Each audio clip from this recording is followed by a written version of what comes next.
दा चलदा गति में दा जोर इस्लाम दा यारो गति में दा जोर कुफर दा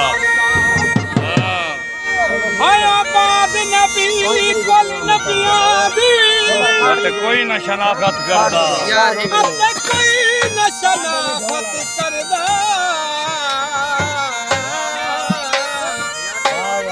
ए ताकीर बतूल दी बरकत है ओ वदा हर कोई कलमा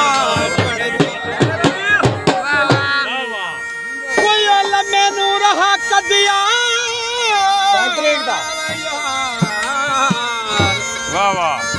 पीर हुसैन मेरे पुरानी संगत सुना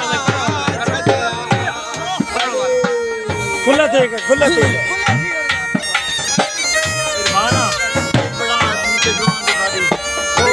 समाना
झगड़ा करना